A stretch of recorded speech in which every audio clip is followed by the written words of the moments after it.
Hey everyone, welcome back to 996. The Howl Utah Mammoth lose 2-1 to the New Jersey Devils. A very unfortunate loss. Utah played a really great game, but man, oh man, does it really suck to lose that game. No points out of that game. I mean, you gotta find a way.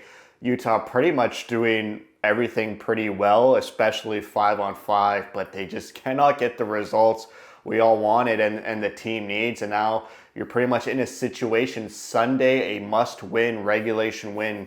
You got to get 2 points over the Winnipeg Jets. Just create more separation in the standing. Let's get into the game. Alex Kerfoot back in the lineup. His first appearance of this season, slotting in on the fourth line instead of Yamamoto. So it's a Kerfoot, Stenlund, O'Brien. Fourth line, O'Brien.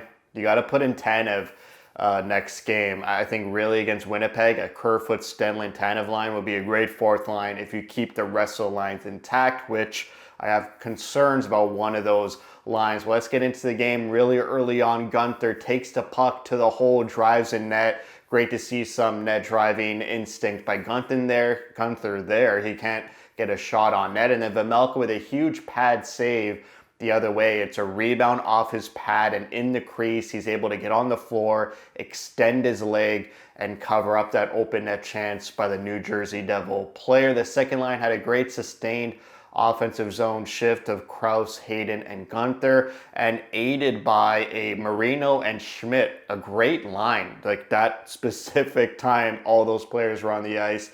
A lot of cycling, a lot of good shots directed at the net. Really liked Marino and Schmidt on that play. And then I pretty much didn't see Schmidt the rest of the game. After that, the third line comes out of McBain, Carcone, and Boot. They have a nice 3-on-2, but it gets saved. Boot finishes off that nice 3-on-2 passing play with a shot in the slot. The puck was following Boot around in this game, and especially the most recent games. Just Boot putting himself in the right place on the ice, the center of the ice in the slot, and the puck is usually finding them. Utah goes on the power play. Power play unit number 1 does nothing as usual, and PP2 scores. It's Daniel Boot, his first career NHL goal in the slot area, a backhander high over the goaltender. You love to see it. That's going to probably keep him on the roster for a couple more games. I expected with Kerfoot coming into the lineup that Boot, because he's waiver exempt, he could freely move between Tucson and the Utah Mammoth. So I figured, you know what, I think time is up for Boot. Maybe he'll go back down. But when a young player scores, you keep them in the lineup just to feel good and build off that momentum. So great to see Boot finally get rewarded with going to the right areas of the ice. Assist goes to Jersey. They took away another assist from Hayden. He had an assist taken away from him in Detroit. And now last night against New Jersey. So when people point out Hayden's stat lines, maybe there's a lot of points that just get taken away from Barrett Hayden. After that power play, Utah gets into penalty trouble. They go on a 5-on-3 for 57 seconds, but it's a massive kill. They kill it off. And then Hayden, near the end of the first period, 2 great chances in the crease. They get denied. Shots were 9-7 in favor of New Jersey. Utah was pretty good 5-on-5. I thought, you know what, just keep it up. You had a great penalty kill. Just maintain this level of play. I thought they were doing pretty well. Up 1-0, pretty good 5-on-5. Just continue that. So we go into the second period, and a minute 15 in, they go on another penalty kill. They kill it off. They have their own power play, and Utah doesn't score. Then back to the penalty kill, and they killed off. The first 8 minutes of this second period were pretty much power plays and penalty kills for the Utah Mammoth. The score remains 1-0 Utah. Krause coming out of the box, out of that most recent penalty kill. He's one-on-one with a defender, gets a nice shot off, but he can't score. The puck goes the other way, and New Jersey scores to make it 1-1. They pretty much outmuscle Utah behind the net. Jersey actually has the puck on his stick behind the net, but it gets pushed off his blade, and New Jersey makes quick work from below the goal line to in front of the net. And low to high, that seems to be Vejmelka's kryptonite, from behind the net to out front in front of him. He's pretty slow. doesn't really adjust well, but that's a good hockey play. It's hard for goaltenders to really keep an eye on and track where the puck is when it's behind your net. So it's 1-1 New Jersey, but after the goal against, like, it was all Utah. And I already mentioned that the first half of this period was pretty much power plays and PKs. The second half was all 5-on-5. And it was all Utah pressure, especially Dylan Guenther making some great plays, finding Krause in the slot, that gets saved. Finding McBain with a slap shot in the slot, that gets saved. They had great pressure. New Jersey was barely in the offensive zone, just consistently shift after shift. Utah was taking that puck in the offensive zone and trying to make plays.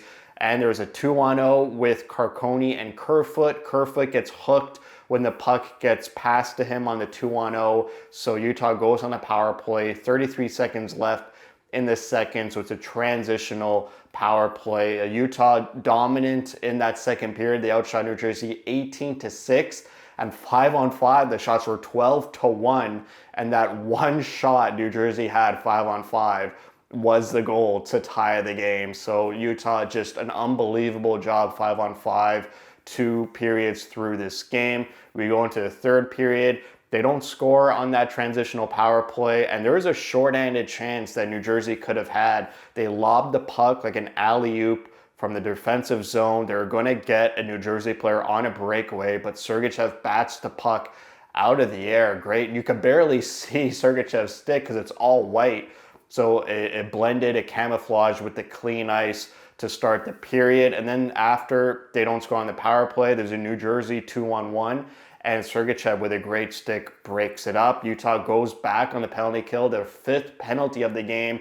Pretty undisciplined in this game, and that kind of bit them in the behind, but wasn't a primary reason they didn't win. And on this penalty kill, 3 minutes into the third, New Jersey scores to make it 2-1, sort of like New Jersey's first shot of the game. It's a point shot. It hits Vejmelka. It's a rebound in the crease. And like earlier in the game, Vejmelka was able to make that great pad save.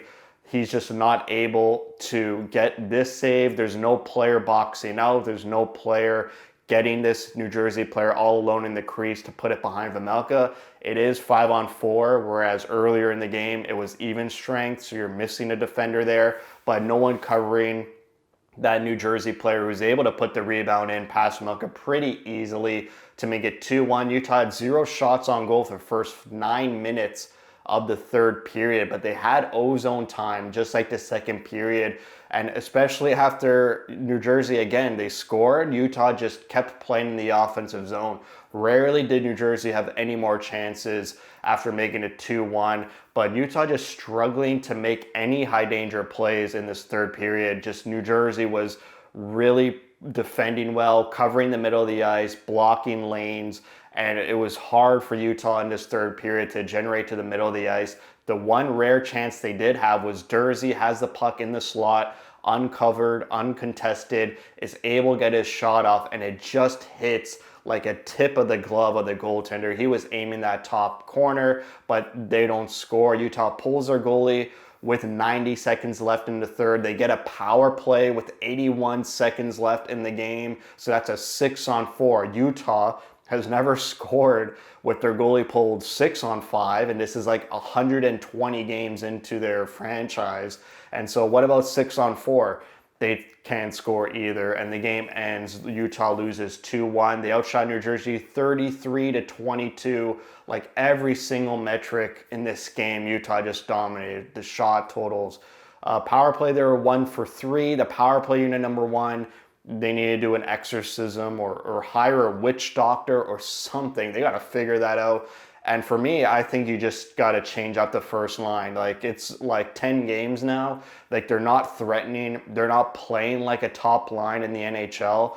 They're probably playing like a second line. I know they had a great goal against Detroit the other night, 5-on-5, but I don't know. It seems like that line's just not working. It's not getting the most out of Peterka.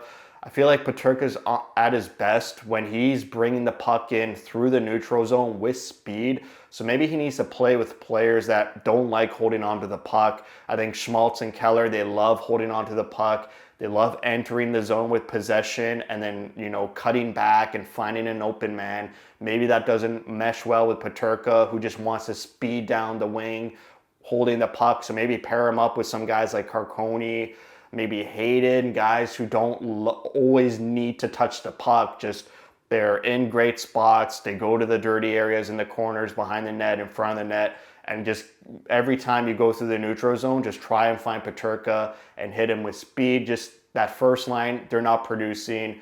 They're not getting the results consistently that I would like. PK was 4 for 5. It was great in this game, but too many penalties. 5 penalties in a game. You're playing with fire and not a recipe for success. Face-offs 54%. 5-on-5 possession 58 in the first, 83% in the second period of 5-on-5 possession. Now that's mainly due because the first 8 minutes of the second wasn't played 5-on-5. So that 5-on-5 time gets truncated to about 12, 13 minutes, but still 83% of possession, whereas New Jersey 17%. And then third period, it drops down to 54, but still well above 50% is really healthy numbers. Expected goals 5-on-5, 2.34 for Utah and 0.81 for New Jersey. So Utah was expected to score about 2.3 goals 5-on-5 and they get 0. So all the analytics, all the math, all the whiz heads, like the Utah Mammoth should have won this game and they don't. They're just not putting the puck in the net. I don't know what more the coach needs to do. Like a coach, like if all these metrics were bad and terrible, then you look to blame the coach. But when everything's healthy, everything's great, they should win the game on paper, but they just are so inept at putting the puck in the net. It's like, guys, put the puck in the net, please. So it's very frustrating. It's hard to watch. It's not hard to watch. It's just very frustrating. That is the word. Watching these games where they should win, they play like they should win, they deserve to win, but they just cannot put the puck past the red line and tickle the twine. Here's the heat map, and defensively they played great as well, just allowing very little, if anything, around Vejmelka's crease 5-on-5. So that's another great job they did there. So great goaltending, great defending, great offensive zone time, great pressure, just cannot score. And that's been probably the consistent theme since game number 10, and now we're at finished game number 37. So that's it for me. Thank you for watching. If you like what you see, spread the word. If you're feeling generous, consider a super chat. And as always, thank you for your support.